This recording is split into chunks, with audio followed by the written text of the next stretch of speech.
Let's solve the following question on quadratic relations. So given the quadratic equation, y equals negative 2 x plus 5 times x plus 1. State the zeros. To find the zeros of the function, we need to find the values of x that would make the y 0. So what we're actually solving is this. So to make this equation, to make this variable 0, to make y 0, either this or that has to be 0. So these two factors have to be 0. So what we have to do is we are actually solving this quadratic equation to find which values of x would make it 0. So to do that, what we have to do is we have to equate each of the factors to 0 and find the corresponding x value. Let's do that. So the very first factor that we have is x plus 5, and if that is equal to 0, x would be equal to, when the 5 moves to the other side, x is equal to negative 5. So that would be one of the zeros or roots of this function. Let's work with the other factor. X plus 1 equals 0. If I move the 1 to the other side, it's going to be negative 1. Therefore, the zeros of the function are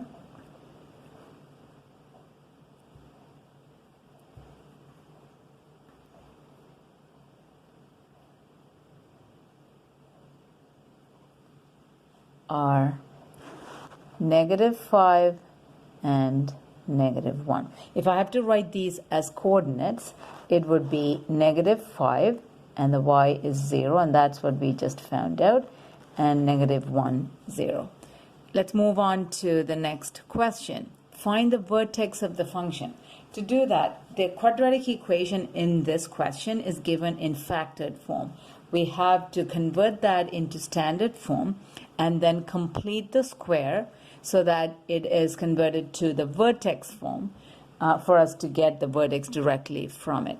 Let's do that. So y equals negative 2 x plus 5 times x plus 1. So what I'm going to do is I'm going to expand this out and find change that into standard form.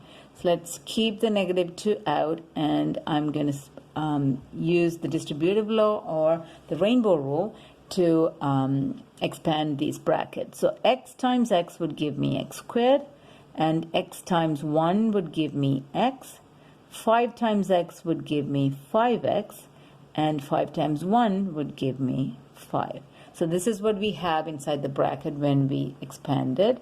So let's simplify these. So I'm just going to collect like terms. I'm going to put all the x terms together, and we just have x squared and the constant term. So it's x squared, and I have positive x and positive 5. So that's going to give me 6x plus 5. So I've just completed this into standard form. But what I have to do is I have to do completing the square to convert it to vertex form so that I can get the vertex directly from it. So to do that, let's see, negative 2 is already isolated, so I'm just going to keep it outside the bracket. And now what we have to do is inside the bracket, we have to make that into a perfect square. So in order to make this into a perfect square, what we have to do is we have to find half of the middle term is 3x, and we have to divide that by 2. Let's see. So take the middle term, divide that by 2, and then I'm going to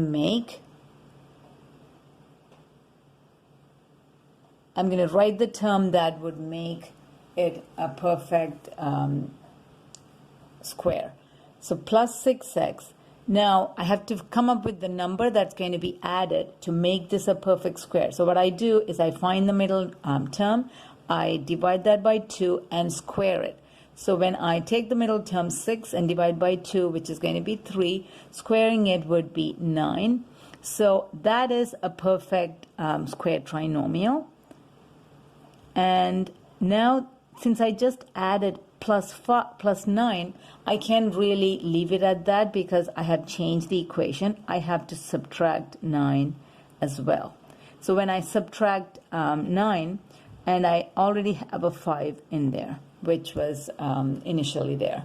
Now, what I'm going to do is I'm going to take the first 3 terms and write that as a perfect square, and then work with the other numbers so that they can be written outside the bracket. So let's do that.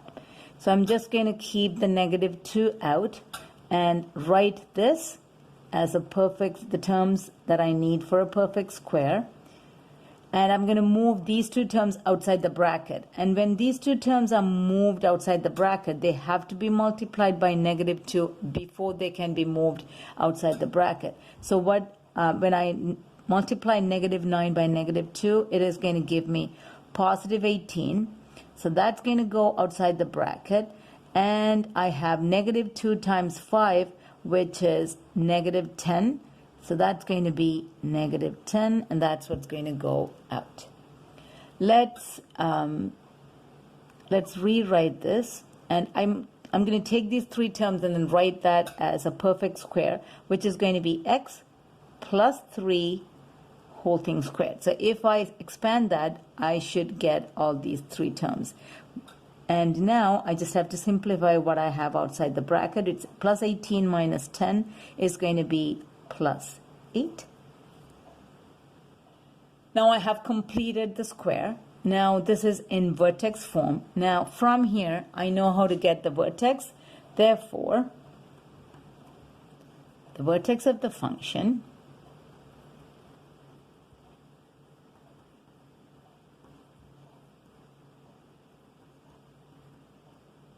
would be, it's the opposite of what you have in the bracket, so it's going to be -3, and so the coordinates of the vertex would be -3, 8. All right, okay, let's move on to the next question. Is the vertex a minimum or a maximum? How do we find out whether the vertex is a minimum or a maximum? By looking at the sign in front of the quadratic equation. So if there is a negative sign in front of the quadratic equation, or the coefficient of a, which is this, it's -2. So if it is negative, then it's going to be a maximum. So it's going to open down. So we know that this vertex is a maximum since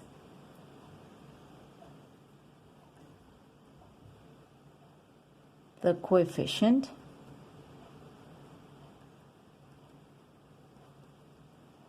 of x squared is negative.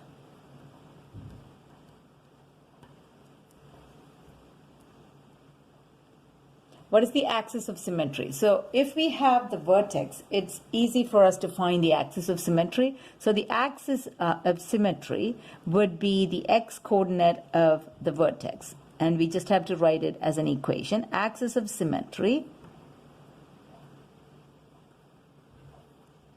is x equals -3. And we got that from here. So that's how we know that the axis of symmetry is. The axis of symmetry would divide the graph into 2 equal parts. Let's move on to the last question. Sketch the parabola on the grid and clearly mark the zeros and vertex. So we already know what the zeros are. So the zeros are -5, 1. So -5 is right here. -5, 0, -5 is right here, and -1. -1 is right here. So these are the 2 zeros. This is where the graph is going to cross the x-axis. Now we know the vertex as well. So let's plot that. So -3 and 8. So -3, so I'm just going to go up to 8. So that's going to be my vertex. So that's -3, 8. And this is going to be -5, 0.